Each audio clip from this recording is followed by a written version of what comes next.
As for Barry Zito tonight, as I mentioned, occasional command problems. He was working long counts early in the game, and several long at-bats by Royals hitters mounted the pitch count by fouling off a lot. He'd thrown 72 pitches through 4, but then became much more economical and through his 7 left the ball game with 115. Meantime, the A's frustrations began in the very first inning. Kotsay, the second man up, singled, and Bobby Crosby struck out into a strike-him-out, throw-him-out double play to end the inning. It went on in the second inning. A one-out single by Johnson, a walk to Payton, but Hatterberg was a strikeout victim and Swisher grounded out. A's third inning, once again, got runners on, and this time made them hold up for at least a run, but the only one in the night. It started with an Ellis single, an infield out put him at second base.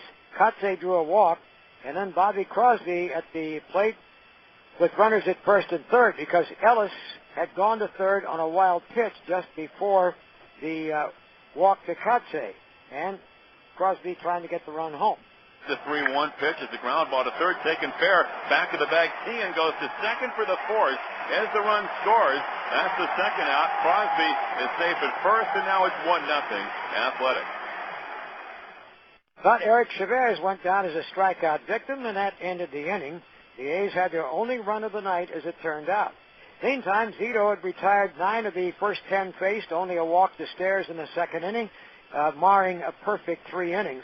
But in the fourth, Terrence Long, the ex-Athletic, singled to right field. And Mike Sweeney, after one of those lengthy at-bats, and I didn't count the pitches, it had to be 10, maybe a dozen pitches after he fouled, what was that? 13 pitch at-bat for Sweeney. He singled to left field, putting runners at first and second. And Neil Brown was up. He has struggled against the A's this year. In fact, he was 2 for his last 22 overall when he went after the first pitch by Zito. Pitch, and it's a bloop down the right field line. That's trouble. That's a base hit now rolling into foul territory. Long will score easily. Sweeney is going to third, pulling up at second with a blooping double down the right field line is Emil Brown, and now the ball game is tied up at 1. And with the infield back, Matt Stairs needed to put the ball in plate to get him another run. The pitch, breaking ball bounced to first, back of the bag, nice play, spearing it, Dan Johnson. He goes to the bag for the out. Sweeney scores. Over to third goes Brown. It's an RBI for Stairs, but the A's will take the out on a nice play by Dan Johnson. And now it's 2-1 Kansas City.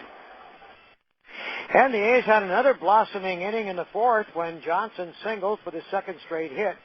And Payton hit what could have been a double play ball to short, but a bad throw by Baroa allowed both runners to reach. First and second, nobody out.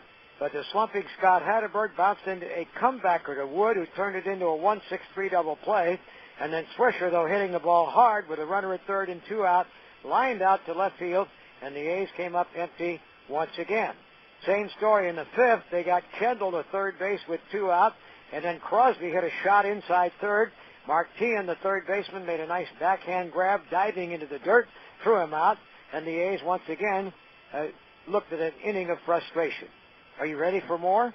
Well, there is more. As a matter of fact, the Royals had threatened in their half of the sixth inning with 2 on and 2 out, but Zito came up with the key pitch to Baroa, who was behind in the count.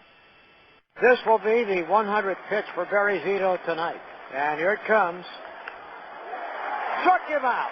An off-speed pitch up and out of the zone, and Baroa is gone, leaving 2 Royals aboard.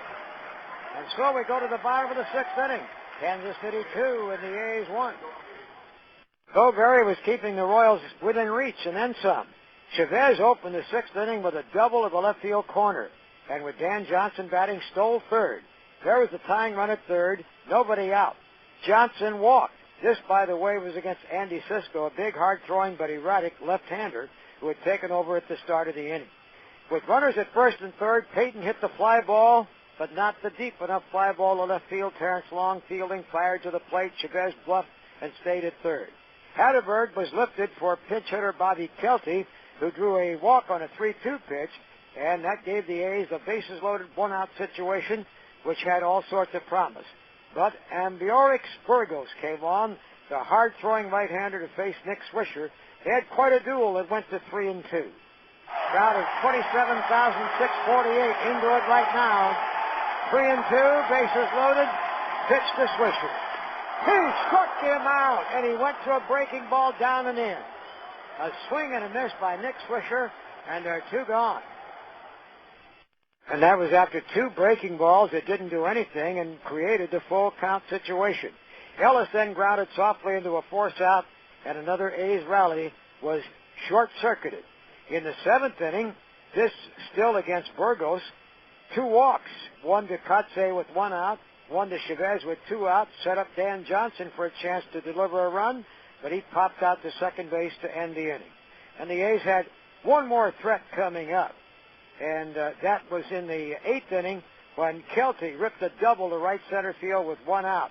And Swisher, battling against Jeremy Outfield, who had started the inning, lined hard to center field for out number 2. That's when Mike McDougall came on, their closer, striking out Ellis to end the inning. And then in the 9th, it was 1-2-3 as McDougall took care of business. Crosby, the last hope. 1 ball, 2 strikes to Crosby, and McDougall deals. A swing and a bouncer to short. Baroa has it to throw. In time, and the Royals come pouring out of their dugout.